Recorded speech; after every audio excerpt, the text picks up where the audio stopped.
Islam prohibits sex outside of marriage. Unless a war.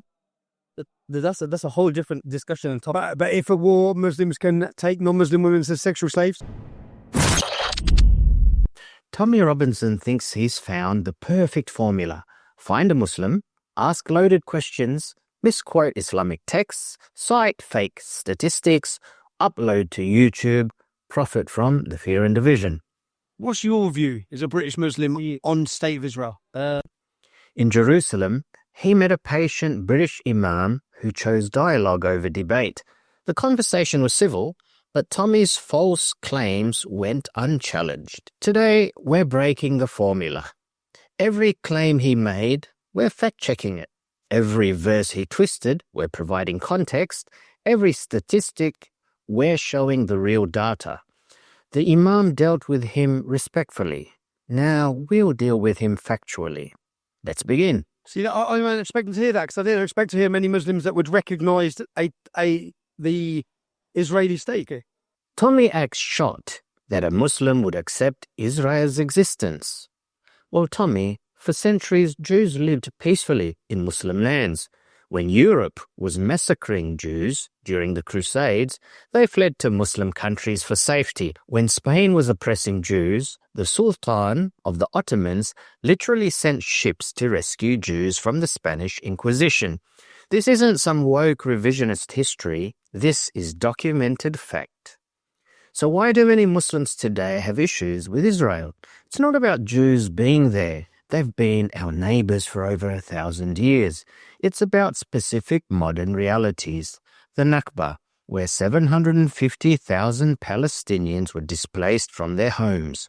Ongoing settlement expansion that even Israel's allies call illegal. Home demolitions, land appropriation, and a system where Palestinians need permits just to move between towns to visit their own relatives. The Imam from Leicester said it perfectly. As long as there's no oppression and injustice, they have no problem.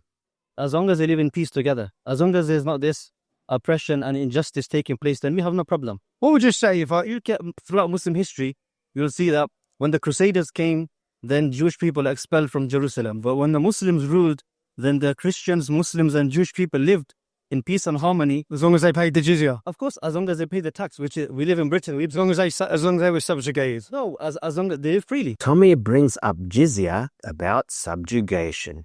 حتى يعطوا الجزية عن يد وهم صاغرون. The word صاغرون just means acknowledging the law of the land. We're all subjugated to the law of the land, just like when we pay taxes today. You think you're not subjugated to British law, Tommy? Yes, non-Muslims did pay jizya under Muslim rule. Do you know who was exempt from that? Women, children, the elderly, the disabled, monks, and anyone who couldn't afford it. This is documented in classical Islamic texts like Abu Yusuf's Kitab al-Kharaj. Abu Yusuf is a great Hanafi jurist. Here's what Tommy won't tell you. Jizya meant non-Muslims were exempt from military service. Muslims had to fight and die defending the state. Non-Muslims didn't. Muslims paid zakat and served in the military. Non-Muslims paid jizya instead of serving. That's not oppression. That's literally an alternative to conscription. When Muslims couldn't defend the Syrian city of Homs from the Byzantines, they refunded the jizya to the Christians, saying, "We can't protect you, so here's your money back." That's also documented in historical texts. Compare that to medieval Europe, where Jews were banned from owning land, forced into ghettos, expelled from entire countries, and regularly massacred. Under Muslim rule, Jews became viziers, court physicians, and renowned scholars. Maimonides, the greatest Jewish philosopher, was Salahuddin's personal doctor. The Cairo Geniza manuscripts show Jewish communities thriving under Muslim rule. The Jewish Golden Age literally happened in Muslim Spain. Tommy calls it subjugation. Jewish historians call it their golden age. Can I ask, who's Ibn Kathir? Ibn Kathir is a great mufassir and a Muslim theologian. Is he very good? Is he recognised worldwide? Yes. Ibn Kathir translates the word mischief as meaning not believing in Allah. Okay. So that verse that you just quoted, You you just said he's a great scholar. That word that you just that verse that you just translated, according to that great Islamic scholar, translates that mischief, not believing in Allah, must be punished by death, execution. Tommy says Ibn Kathir translates the word mischief, fasad, as meaning not believing in Allah and must be punished by death, execution. First lesson, never take Tommy Robinson's words about Islamic texts. The imam should have asked Tommy to show him the actual Arabic. Tommy is misrepresenting Ibn Kathir. Ibn Kathir says, المحاربة المضادة والمخالفة وهي صادقة على الكفر وعلى قطع الطريق وإخافة السبيل. In the verse, إنما جزاء الذين يحاربون الله ورسوله ويسعون في الأرض فسادا أن يقتلوا أو يصلبوا أو تقطع أيديهم وأرجلهم من خلاف أو ينفوا من الأرض. Ibn Kathir says the word muharaba can apply to kufr, disbelief, and qat'u tariq, highway robbery, and ikhafatu sabil, meaning threatening people traveling on the path. He's listing what the word can apply to linguistically, and that's common for scholars to do that. For example, when they make commentaries and explain the meanings, the terminologies of Arabic words, they'll give you a wide range of meaning. He's saying, yes, linguistically it can mean kufr, but it also means qat'u tariq, and ikhafatu sabil. So he's not saying that the verse is about killing non-believers. A proof of that is he fills his entire commentary with stories about highway robbers, bandits, and violent criminals. Not a single incident was narrated about executing Christians or Jews. If Ibn Kathir thought this verse meant kill all non-believers, why does he spend 90% of his commentary discussing actual violent criminals? Tommy's game is simple. Find one line, strip all the context, ignore the rest of the commentary, and claim Muslims want to kill everyone. The verse is about violent criminals.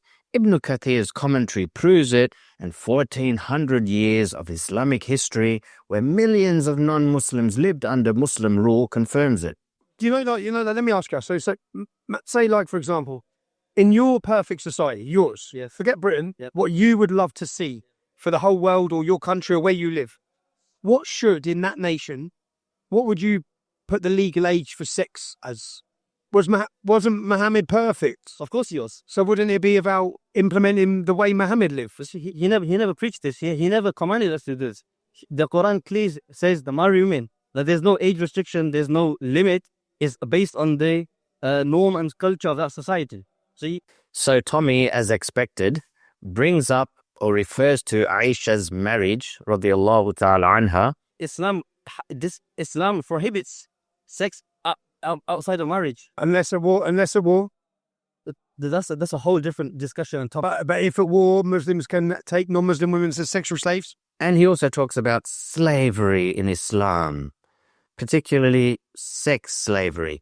Let's address both, starting with what his own Bible says on child marriage.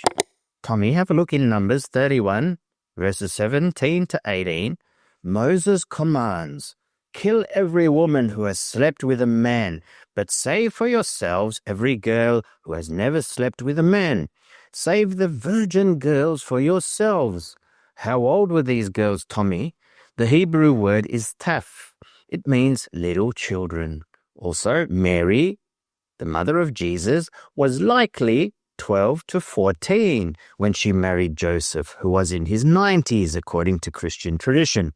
Rebecca was a child when she married Isaac, Ishaq in Arabic. This was normal in ancient times. You can't apply 21st century societal norms and standards and project that to 7th century Arabia. And you're also ignoring your own text. Is this not pure hypocrisy? Let's talk about slavery. Tommy acts shocked that the Quran mentions milkul yamin aw ma malakat aymanuhum, that the slaves your right hand possess, meaning the slaves you own, and the permissibility of having intimate relationship with your slaves. Let's look at your own Bible. In Deuteronomy 21 verses 10 to 14, it says, when you defeat your enemies, if you see a beautiful woman among the captives, you can take her home, shave her head, and after a month go in unto her and be her husband. Your Bible explicitly allows taking war captives as wives. The difference? Islam required good treatment and encouraged freeing slaves as one of the highest good deeds. Meanwhile, in your own Bible, Exodus 21 verses 20-21 says you can beat your slave with a rod as long as they don't die within a day or two, because they're your property. The difference? Islam made freeing slaves one of the highest good deeds. The expiation of major sins involved freeing slaves. Meanwhile, Christian nations used the Bible to justify enslaving millions of Africans just recently as 200 years ago. Now, you want to talk about ISIS and Boko Haram? Every Muslim authority condemns the violent actions of ISIS and Boko Haram. ISIS, we know, is also a creation of the West, but we won't go into that now. When Christians enslaved Africans, churches blessed the slave ships. So don't lecture us about 1400 years ago when your book contains the same things and your Western civilization practiced it just yesterday, as early as 200 years ago. Don't talk about something 1400 years ago and ignore your own history just as recently as 200 years ago. At least be consistent, Tommy. Tommy claims 90% of grooming gangs are Muslim. The Home Office's own data says group-based child exploitation offenders are mostly likely to be white. Facts Tommy won't tell you. Only 27% of child abuse gangs are Asian. That means 73% are not. When we look at all child sexual abuse, 90% of convicted offenders are white men. Tommy never mentions Operation U-Tree, hundreds of white celebrities abusing kids, Jimmy Savile, protected by the BBC, the Catholic Church, thousands of victims, Westminster pedophile rings, all predominantly white. But Tommy doesn't march against them. Wonder why? Even Professor Alexis J., who wrote the Rotherham Report that Tommy loves to quote, says people like him are hijacking her work to push racism while ignoring most child abuse. The National Crime Agency is clear. Focusing on one ethnicity creates blind spots that leave children vulnerable. If Tommy really cared about protecting kids, he'd talk about the 90% of offenders who are white, but that doesn't fit his narrative. His agenda isn't child protection, it's Muslim demonization. The stats prove it. Tommy came to Jerusalem with a camera and an agenda, but what he accidentally captured was more revealing than he intended. He showed a Muslim imam calmly advocating for peace while he desperately tried to find extremism where none existed. Every desperate attempt, every misquoted text, every twisted stat, it all reflected back on him. Tommy thought he was exposing Islam. Instead, he exposed himself. That's our strength. We don't need to shout. We just need to show up, speak the truth, and let the contrast speak for itself. The imam knew this. We know this. And deep down, Tommy knows this too. That's why he's so afraid.